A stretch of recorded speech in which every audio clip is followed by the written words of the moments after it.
What is up? Welcome back to another live stream. It's Tuesday night at 8 p.m. I'm back here at the studio, and today I'm going to be talking about designing on mobile, so designing with a mobile mind. But before I get into it, just want to do a couple housekeeping things. I've been doing live streams every single Tuesday at 8 p.m. I've been going on the Tuesday schedule for the past month, so the past 4 live streams have been on Tuesday at 8 p.m., and I'm going to continue doing that, so no changes yet. Keep coming back here Tuesday, 8 p.m., and I will have another live stream for you. And if you want to see upcoming topics that I'm going to be talking about, you could take a look at my website, asrequired.com. So that link is down below. I had actually recently updated the design slightly on that because I recently also launched a newsletter, so you can find the sign up to my newsletter on that website. And I sent out my first newsletter of this new Logic and Perspective newsletter that I'm writing last Sunday, a couple days ago. And I will be sending out newsletters every Sunday, just talking about a specific topic and attacking it with my specific logic and perspective, which comes from an analytical and design-minded point of view. So go to the website, try to sign up for my newsletter. I'd love to have some more people on my mailing list. And additionally, if you're watching this video and you get some sort of value out of it, I'd like for you to consider becoming a patron on my Patreon account. So that link is now down at the bottom of the screen, patreon.com/James Cabrera. There's only one tier, $5 a month. So if you find any value out of this video, more than $5 worth, I'd love for you to consider becoming a patron. Just consider it like you're buying me a cup of coffee or a beer once a month, just to keep me going, to keep doing this, to keep supporting this, because I'm doing all this stuff currently for free. I don't mind doing that, but I would love to get a little bit of support there. So Patreon, you'll also get a monthly patron newsletter as a patron to see what I'm working on and what's coming up. And also, if you want me to talk about a specific topic, I will definitely consider any topics that any patrons are interested in hearing about from me. So that is my Patreon. And we're going to be talking, as I said today, about designing with mobile in mind. So this was actually a topic that Robin, one of my patrons, had requested, was to do a video on some beginner and basic tips on designing for mobile, and what are some of the main things that I specifically think about when I make designs for mobile. And I know there's so many materials out there, and I think mobile design within the past 5 years has been, quite an important topic. And as everybody has come to realize over the past 5 years, that more than 50% of their traffic is coming from mobile devices. And as designers, we design on desktop computers, so we're used to, seeing our designs on very big screens. But the reality is more than 50% of the people who land on our designs are actually on very tiny screens on their mobile devices. So there's a lot of material out there, but I just wanted to use this video to wrap up the top things that I think about when I jump into designing, especially when I'm thinking about mobile users first. This is the stuff that I think about very closely and I look at very closely when I craft designs.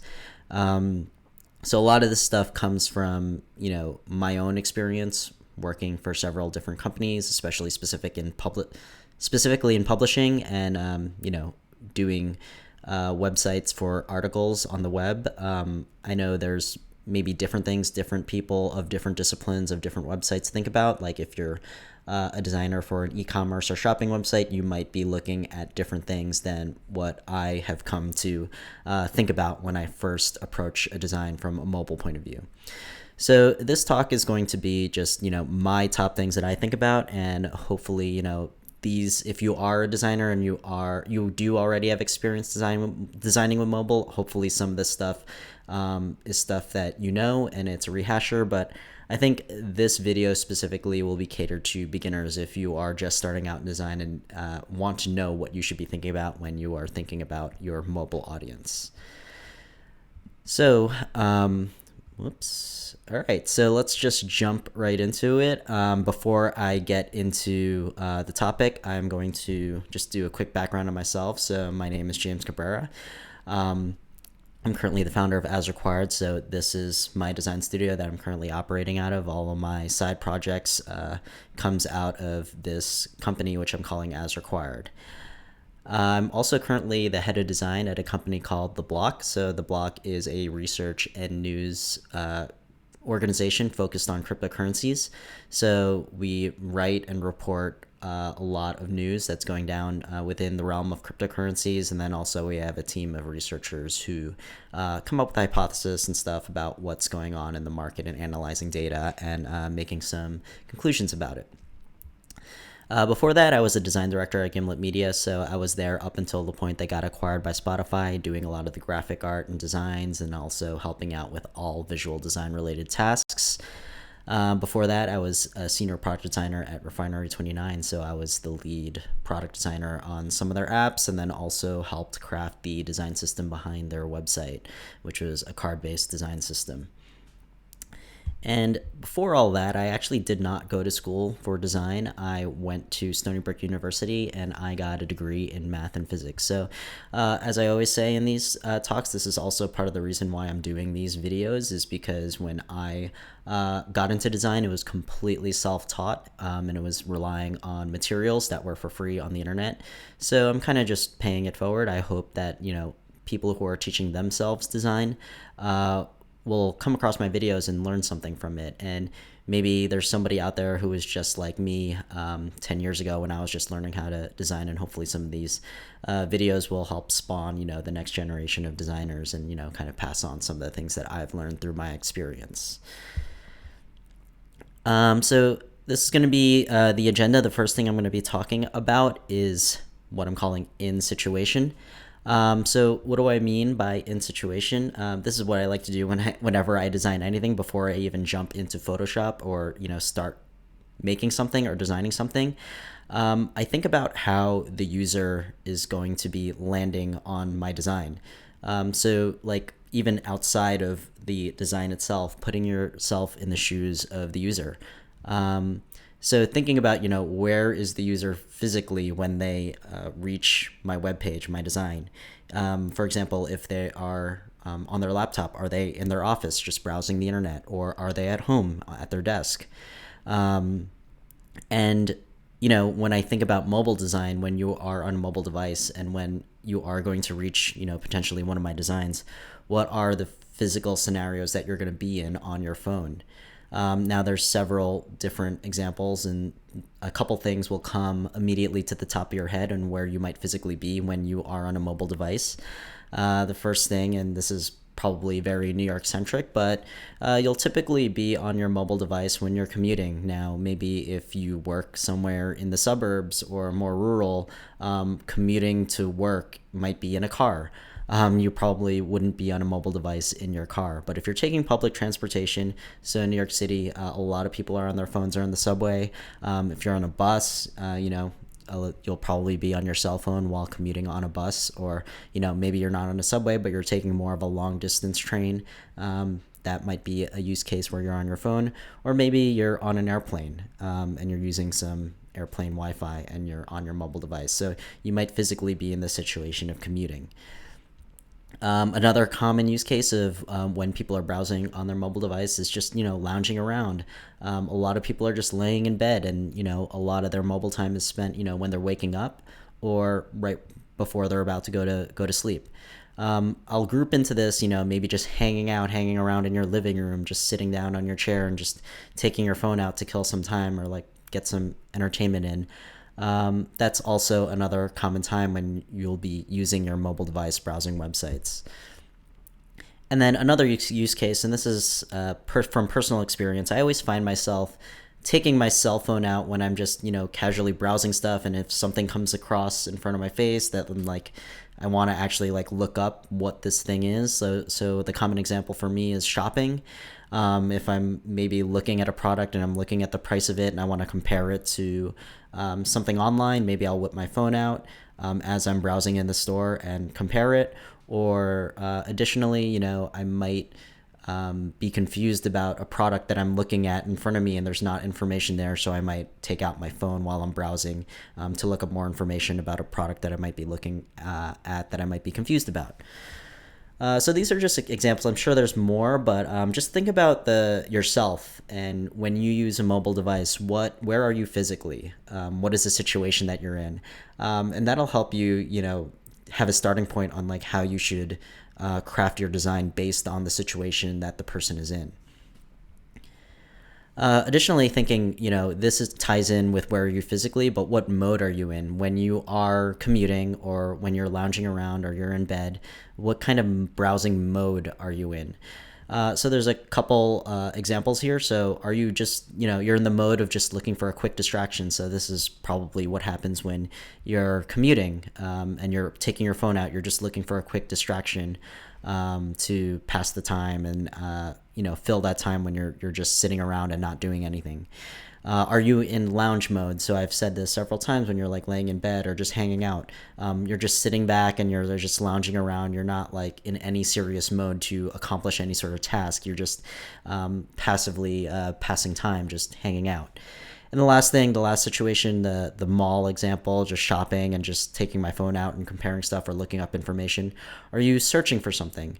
You might actually have a goal in mind when you're taking out your mobile device. Maybe you're just quickly confused about something and you want to search it on Google or search it on a website. So you're in this search mode of trying to accomplish a task. So think about that for yourself, for the product or whatever it is that you're designing. What is the use case in which someone will land on your design? Are they going to find you by being in this mode of searching for something? Are they going to find you by passively searching social media and coming across your post and landing on your website? Or are they just looking for a quick distraction and your website just happened to come up in their way of quickly passing time, whether it's through a Facebook post, social media, or something like that? And lastly, thinking situationally, what are you trying to accomplish? Now, I've mentioned this a couple times in what I previously was talking about in these other two bullet points, but, are you just trying to pass time while you're in a mobile device? Are you looking for some sort of entertainment? So when you're lounging around and you're just, searching YouTube, are you just looking for something to be entertained by? Or in that last use case, are you trying to actually find something? So what is the goal of the person who might be landing on your designs be? And thinking about that, and that'll help guide you in terms of how you should design things. So after quickly thinking about, what is situationally the user that's going to be landing on your design is going to be in, my main top piece of advice is keeping it simple.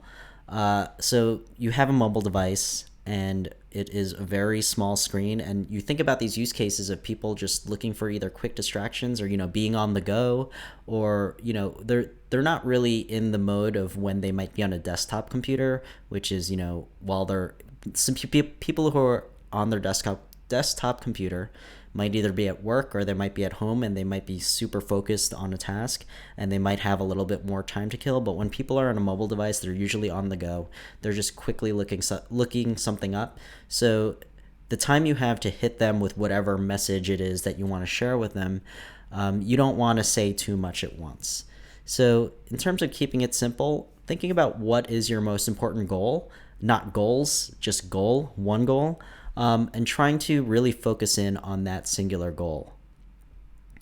Also focusing on visual hierarchy. So in this mobile context of people being on the go, just quickly browsing or landing on your website or just passing by, you'll want to leverage visual hierarchy, because when a user first lands on their page and they have all these equal messages just screaming at them, they're confused and it's just, a lot of clutter and they're not really sure what they should do. But you should, leverage tools of visual hierarchy. So what do I mean by this?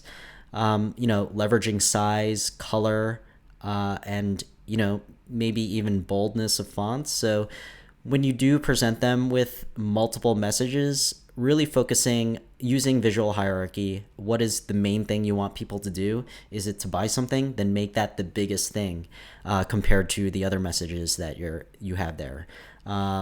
So if you have, something to buy, something to read, or like a video to play.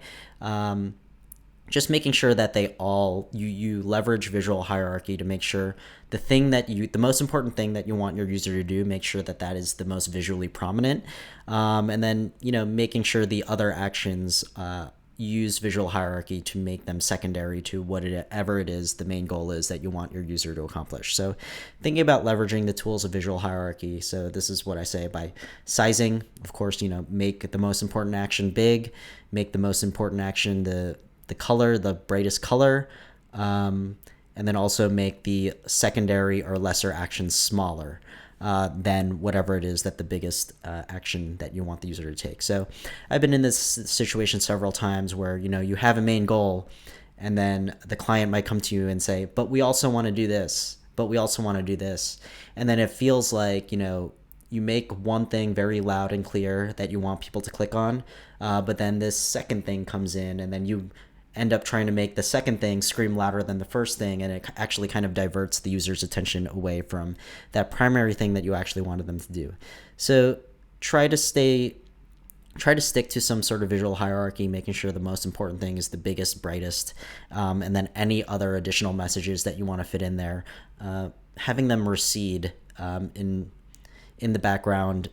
If they're still visible, make sure they don't distract your user from your one main purpose or your one main goal that you want to accomplish. And the third thing that I think about in terms of keeping it simple is this idea of decision fatigue. So what is decision fatigue? It's this idea that if you present a user with a lot of multiple options, they will just get exhausted. Like they will just look at it and they will already feel exhausted by seeing so many different options. So making sure that if you do present stuff on a singular screen for a user, that you're not trying to put too many different multiple decisions in front of the user, or not trying to bombard them with several things at once. So there were actual studies that were done on this, and the rule of thumb is just three. The rule of threes. I always say in several of my talks, always try to limit yourself to three things. Anything more than that is going to start exhausting your users or getting them frustrated, that if they see any more than three things on their screen, they might just bounce and they might be out of there very quickly without even comprehending whatever it is that you wanted to show them. So just sticking to that, making sure you don't have any more than three things at any one time that you're presenting to the user in a single screen, and it will be a much cleaner, much simpler design. So keeping it simple, rule of threes. The next thing I want to talk about is the side-by-side problem. So what do I mean by that? My first point here is the web is vertical, and when you think about mobile devices, it is a vertical screen. Of course, you do have the ability to hold it in landscape mode horizontally, but how many people do you see out there who actually do that? So it's a safe assumption to think that users are going to be viewing your device on a vertical screen. And additionally, the web is vertical in the sense that scrolling is vertical. It is through time and through several years of experiencing the web and websites scrolling vertically, accepting that and working with the web and the fact that the web was made to be scrolled in a vertical fashion. Now, I do have a recommended reading on this, and this is an article or a piece of writing that's called The Web's Grain, and this is written by Frank Camaro. And this really goes in depth about, how the web has become a vertical experience and, working with it versus, always trying to compete against it for the sake of, trying to be creative or thinking outside the box. When you think about the web and, when people land on a web page, their first, reaction, if they're not bouncing off of the web page, is to start scrolling vertically. So working in that vertical sense. And designers want to be creative and they want to try new things. So when it comes to experimenting with scrolling horizontally, I know some websites do it, but it's not the first action that users take. So just, thinking about that and always thinking more in a vertical sense than a horizontal sense. So I highly recommend reading The Web's Grain because Frank Camaro gets into this whole idea of, what is the natural grain of the web, and that is vertical. And yeah, this is kind of talking about resisting the urge to put things side by side. So when you think about the cell phone, and I mentioned this before, it is a vertical screen. Like I said, people, while phones do have the ability to be used in a horizontal and landscape mode, that's not how people are browsing the web. If you ask anybody, any normal person, to bring up a web page on their phone and then ask them to look through it, you'll notice that they'll open up the website and scroll through it in this vertical format, holding the phone as it naturally is to be held. And not that many people are tilting it horizontally and browsing it that way. So just always thinking about it in this vertical sense. And the moment you try to start putting things side by side, you end up even narrowing that horizontal space.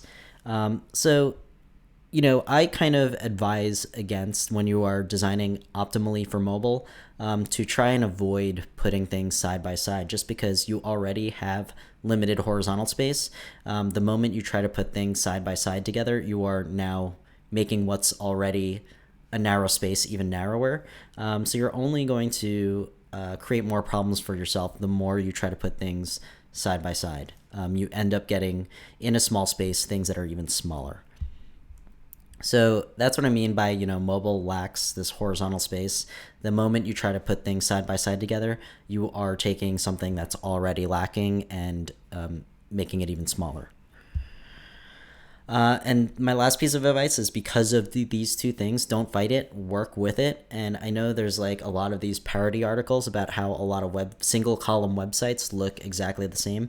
But the main reason for that is because, all of them, that is just, the easiest and most simple way to design a site that works on a mobile device, is this big image centered look. So this is the use case of people, just not fighting it. And I if you don't want to complicate things further for yourself, and you don't want to spend so much time trying to solve the problem of how do you put two things side by side and make it a great experience on mobile, unless you really want to spend a lot of time tackling that problem with a lot of frustration because you have a lot of designs ending up very, very small on mobile devices, I recommend just, don't fight it and work with it. Now, the fourth thing to think about when you are designing for mobile is image scaling. So when it comes to responsive design, the idea is you want to try and use the same image for both desktop and mobile. So a natural thing is, you're going to want to make web images that can be viewed on very big desktop screens. Also scale down and use that same exact image, but just scale it down and use it for mobile. So you're going to have to be thinking about image scaling. And, you're thinking about this responsive nature that, when you go from a big screen to a small screen, you're going to want that singular image to naturally scale down. And of course, you're probably going to want to preserve the aspect ratio of it. So just thinking about, this responsive nature. And the difficulty here is the main reason why this is difficult is because when you look at a desktop screen, it is a horizontal aspect ratio, typically 16:9. And when you scale that down to a mobile device, you're going from a horizontal aspect ratio to a vertical aspect ratio. So when you're talking about images of scaling down from, a horizontal screen to a vertical screen, you're going to get some interesting things that happen in terms of how they scale down and how much space they take up in a horizontal screen versus a vertical screen. And I'll get a little bit into that when I talk about aspect ratios, which is this next bullet point. So just when you think about this responsive nature and images scaling from horizontal screen to vertical screen, thinking about what are the most ideal aspect ratios for each format. So just thinking about a square image, a 1:1, that is actually a pretty, healthy and average image size to use for both mobile and desktop. But when you think about 16:9, an image that probably looks really, really good on a desktop website, when you scale it down onto a mobile device, it ends up being very, very small in comparison. And, there's all this talk, but When you talk about aspect ratios that go more into the portrait, the vertical, when you scale those up into desktop, you end up getting into these situations where the image ends up taking up so much of the screen that it takes up the entire screen when someone first lands on a web page, that you actually need to scroll to see the entire image of these.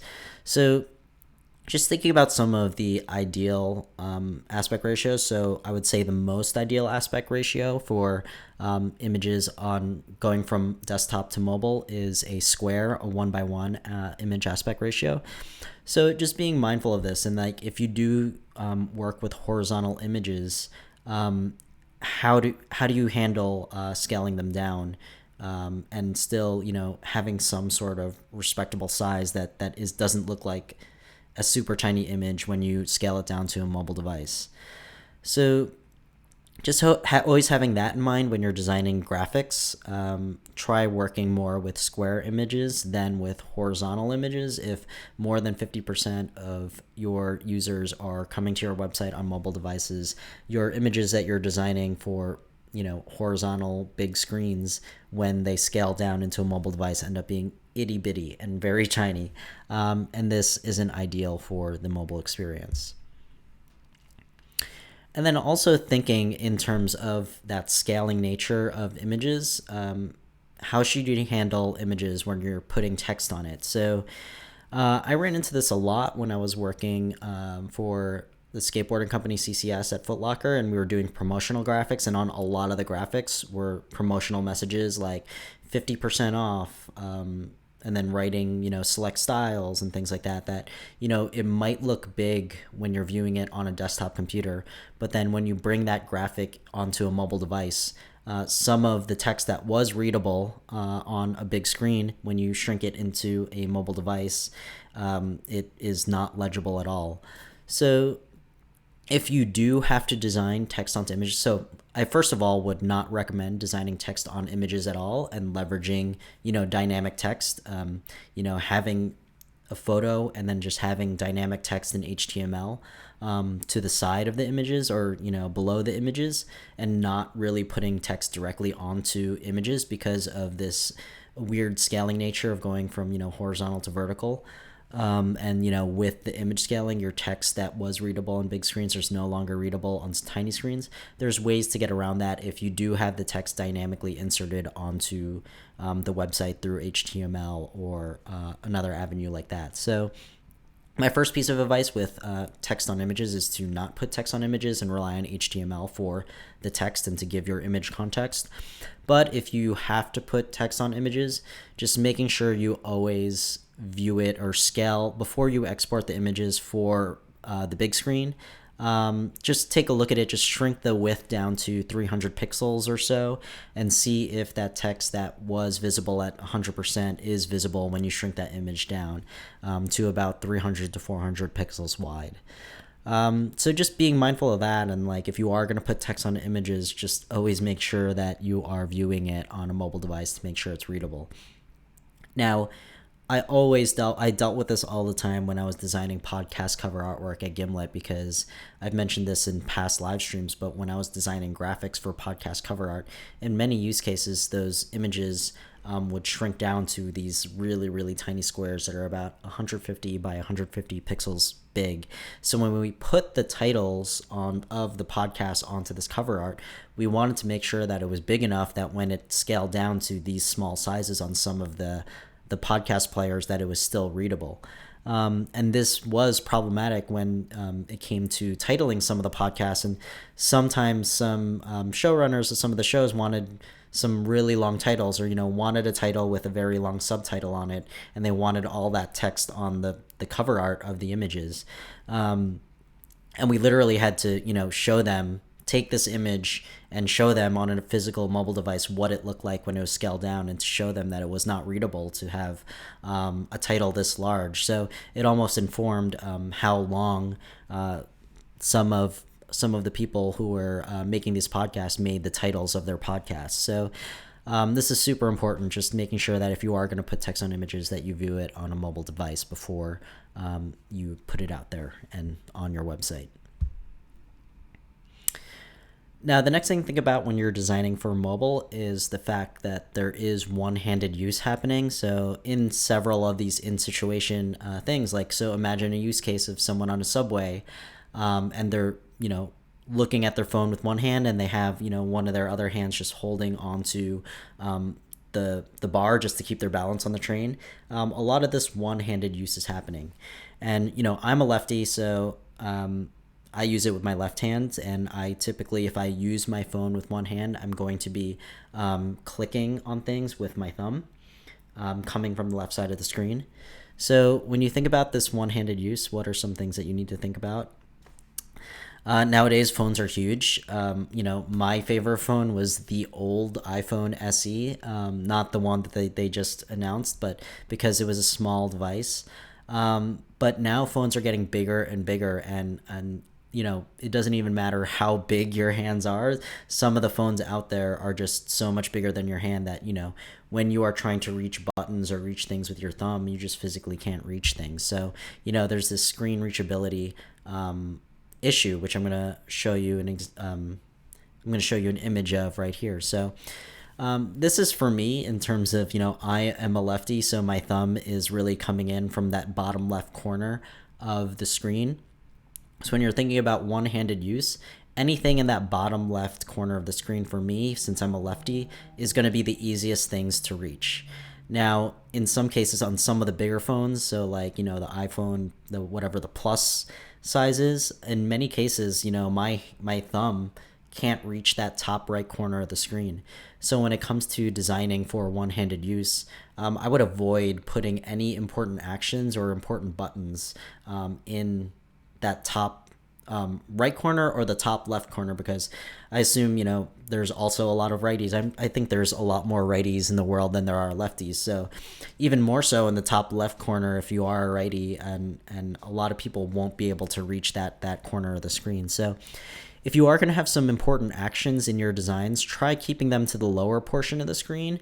If you are designing for righties, think about that, or for lefties, on the other corner of the screen. But just thinking about this map, and these are the most easiest places to touch for the user. And if you put a button in a hard to reach place, they're not gonna press that button.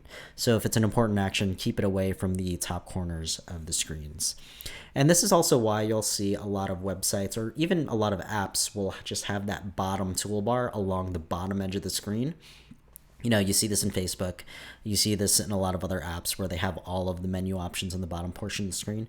It's because it's for this one-handed use, the fact that the buttons are much easier to touch on this bottom portion of the screen. So think about this diagram when you're designing your app, and try to make sure all important actions are towards the bottom of the screen, and they're not in these hard-to-reach top corners of the device. Also thinking about screen clickability. So what I'm talking about here is just making sure that your buttons are clickable, and they're not too small. So when you do think about this one-handed use, and people are typically using the thumb, and the thumb is normally the biggest finger, that there's not that much precision when it comes to clicking on the screen with your thumb. So just making sure that your hit zones for buttons, or the physical buttons themselves, are big enough for the user to tap with their thumb. I always have this issue when people put stuff in really small font, and that small font is a link. Sometimes it's hard to click those things because it's a very small thing and you're just trying to hit that with your thumb. And sometimes if you have like long paragraphs of small text, and there's one anchor link, there's one text link on top of another text link in multiple lines of text, and users trying to click that one section of text that's linked, and they end up hitting the wrong thing, that will be a pain in the ass for users. So the general rule of thumb in terms of screen clickability is a minimum of like a 30 pixel by 30 pixel square. That should be big enough for a thumb to hit. So just making sure that if you do have clickable stuff, making sure that those buttons are at least 30 pixels by 30 pixels big to make sure that users are able to click it. And the last thing I'm going to talk about is just thinking about some common interactions that happens on mobile devices. So this is just talking about, how users interact with the device. What are the most common gestures that they're doing? And the most primary one, and I got into this earlier, is scrolling. So scrolling, and this if you use Instagram, that people are just always scrolling and scrolling and scrolling. So one of the most common actions, and I'd say scrolling is even more common than the next thing, which is tapping. I think scrolling happens way more often than tapping. That what is the first thing that a user does on a web page if they're not immediately backing out of it? They're typically going to be scrolling vertically on the screen. And I would say they do that even more than tapping, unless literally the page that you have is one big round button. Then maybe I'd say that tapping is the first thing that a user would do. But just thinking, scrolling is going to be the first thing that people are going to be doing, browsing the website vertically. And then the second most common thing that they're going to be doing is, hitting the screen, tapping the screen to do something. So just working within this behavior, users are going to be mostly scrolling and tapping. So making sure your designs are made for those interactions. So if you can't fit everything onto the screen, making sure that it follows the scroll and a vertical scroll. Like I mentioned before, the web is vertical. You'll find that websites that do have horizontal type of scrolls through their content, you'll find that not as many users do the horizontal scroll pattern than doing a vertical scroll pattern. And then tapping, so making sure whatever is a button just clearly looks like a button. Like if it is something you want users to tap, to make it look like something that they want to tap, because that is the other main gesture that happens when users are on mobile devices. And then now the other gestures. So I have this rule of thumb that just because you can do something doesn't mean that you should do something. So just because, a pinch and a zoom exists on websites, it doesn't mean that you should get creative and, make a piece of content only viewable by a pinch and a zoom. Because when you think about how users use mobile devices, it is not a common thing that people do on websites. If anything, it was an interaction that existed when the iPhone first came out, because when you loaded a web page, it was literally the web page on a desktop shrunk onto mobile device that you actually did need to pinch and zoom to view it. But pinching and zooming is not a natural gesture, even though it is a gesture that exists on mobile devices. It is not a common one that people always do. So don't make designs that require pinching and zooming, because nobody's going to do it. And another point is to be made about when Apple introduced Force Touch, which is this like pressure sensitive press. While it existed, and even for devices that didn't have the Force Touch screens, it was this long press. Just because it exists doesn't mean that you should get creative and try to make it as an action in your designs, because people are never going to find it, because it's not a common interaction that people are doing on mobile devices. So my rule of thumb is to stick to scrolling and tapping as far as what you're going to guide, the actions that you're going to guide your users into taking. And any of these other gestures that do exist that you can use, I wouldn't say you should use, because people might not find things in your design because it's not what they're naturally doing on these devices. So that is the top things that I think about when I'm designing for mobile. It's primarily for UX design, and also, for graphics and images, and thinking about how those things will be experienced on mobile devices. If you found any piece of this helpful or interesting to you, or maybe there's something that you weren't thinking about before but that now you're thinking about, please consider liking or subscribing to my channel. So this will totally help me out in terms of if people are looking for help in terms of what they should be doing in mobile design. If they search for it in Google, if you like this video or you subscribe to my channel, the more likely it is that this video is going to come up to the top of the search results. So I would super appreciate it if you found this video helpful to please like it. And if you want to see any future videos from me, please consider subscribing to my channel. And it looks like I did not get any questions here.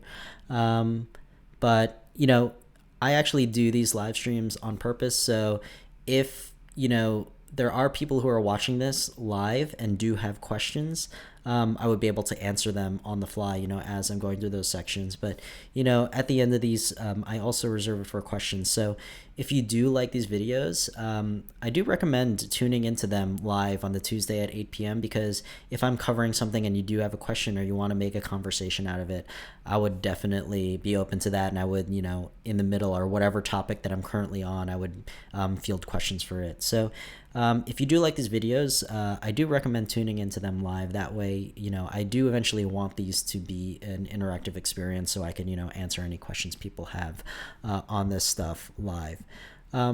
But, that is it for this specific topic of designing for mobile. As I mentioned before, you could catch any of my future live streams by visiting my website, asrequired.com. So like I said, these are Tuesdays at 8 p.m., but I come up with a topic that I want to talk about usually by the Sunday, 48 hours before I go live.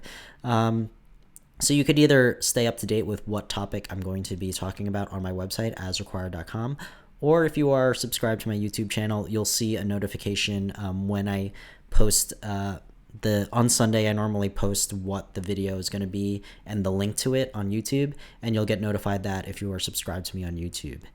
And like I said, if you found any of this helpful, I have a Patreon. It's patreon.com/James Cabrera. If you got more than $5 worth of value out of this video, please consider becoming a patron. And if there's a specific topic that you want me to talk about, I'll definitely cover it if you request it and you are a patron of mine on Patreon. So that's it for me. That was designing with a mobile mindset, or at least, designing with my mobile mindset, the things that I think about when I design for mobile. And I will, if you enjoy these videos and you're subscribing, I will catch you in the next one on next Tuesday at 8 p.m. Peace.